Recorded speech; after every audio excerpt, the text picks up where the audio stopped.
Elon Musk, the Twitter CEO and Tesla founder, richest man since September 2021, lost his crown as the richest man to a certain dude. This is after a decline in Tesla stock. He lost a whopping $3.2 billion.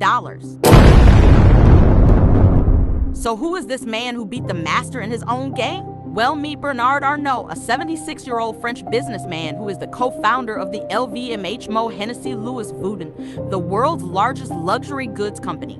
Bernard Jean Étienne Arnault was born on March 5, 1949. His mother, Marie-Josèphe Savinel, had a thing for deer. After graduating, Bernard later joined his dad's civil engineering company, Ferret-Savinel, in 1971, which he later renamed Ferinel Inc. This is after convincing his dad to shift the interests of the company to real estate. 1981 to 1987 was the period in which Bernard started his professional career. I'm going to make this short so that you all don't get bored and leave. As a young real estate developer, he heard that the French government was in search of someone to take over the Boussac Saint-Frères empire, a textile and retail company that owned Christian Dior. So Bernard, with the help of his friend Antoine Bernheim, a senior partner of Lazard Frères, acquired Financière Agache, a luxury goods company which he became the CEO of. He later won the bidding war for Boussac Saint-Frères, Le Bon Marché, the retail shop Conforama, and the nappy manufacturer Peaudouce were some of the assets of his company, Boussac and Christian Dior. He proceeded to lay 9,000 people off their duties. Well, damn, this guy ain't got no chills. People nicknamed him the Terminator. And as if that was not enough, he later proceeded to sell off all his company assets remaining with the Christian Dior brand and Le Bon Marché department store only. By 1987, the company had picked up and had booked earnings of $112 million with an outstanding revenue of $1.9 billion. In the 1980s, Arnault had the idea to create a group of luxury brands.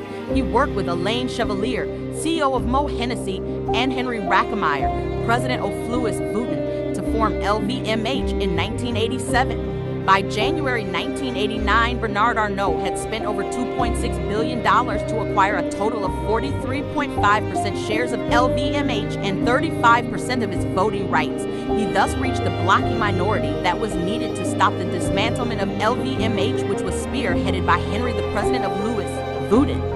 Bernard soon turned to Henry, taking away his powers on the board and kicked him out, and on the January 13, 1989, he is elected the chairperson of the executive management board of LVMH.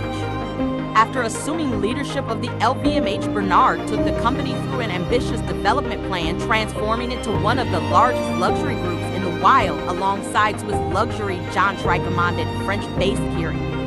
Annual sales and profits rose by a factor of 5, and the market value for LVMH increased by a factor of 15. I don't know what that means, but seems like he really did something that requires a round of applause. Under Arnault's leadership, LVMH has grown to become the largest company by market capitalization in the Eurozone. Still not knowing what that means, with a record of 313 billion euros, also $382 billion as of May 2021.